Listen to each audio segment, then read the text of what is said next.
go out there. Today, they're going to release this information as data, across.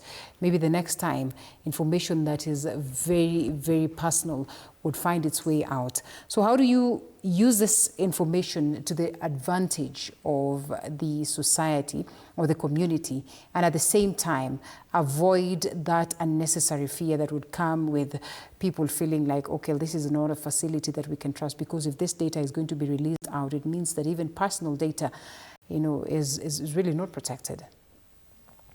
Thank you for the question. At AHF, when a patient walks in, at the triage we give a unique number, and we also use electronic medical records. Everyone with an account is password protected, so that means you cannot access the information apart from whoever is providing the medical support. Okay. So when we come to data, we do not disclose the data or the names. We talk about the numbers that are supposed to help in decision making and informed policy making. So anyone who walks in there shouldn't be worried about the confidentiality, because we are using system, the EMR, and we're also giving a unique code to every patient such that they are identifiable by their code in the system. So you wouldn't get to know who exactly the patient is without the access to the system. Okay. Yes. Well, apart from this data being released to say at media and all that, how else is it being used to enlighten the masses, perhaps even that Mathare community, before it extends to the rest of the country? So basically, data is important in policy and decision making. Okay.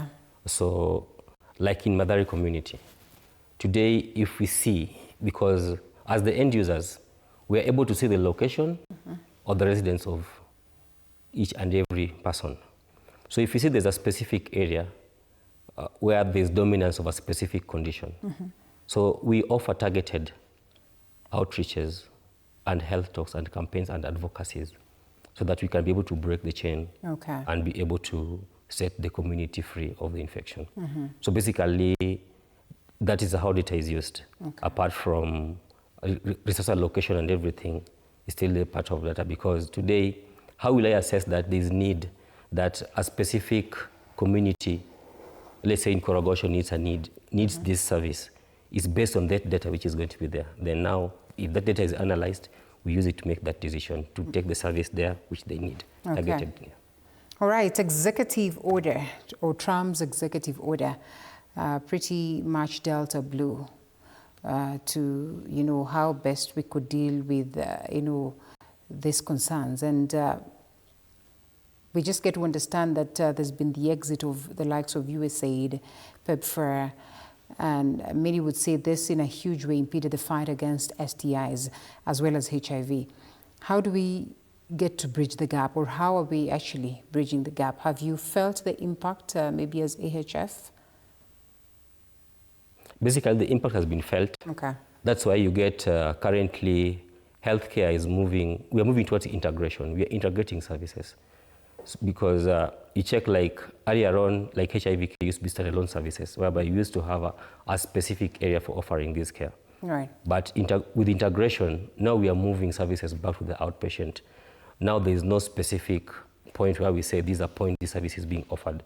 So with integration, you get the human resource will not be felt as much. Okay. Because now the patient will be seen with a pool of staffs. Okay. Vis-a-vis how it used to be standalone. So integration is the way to go to curb the fund cut by the USAID and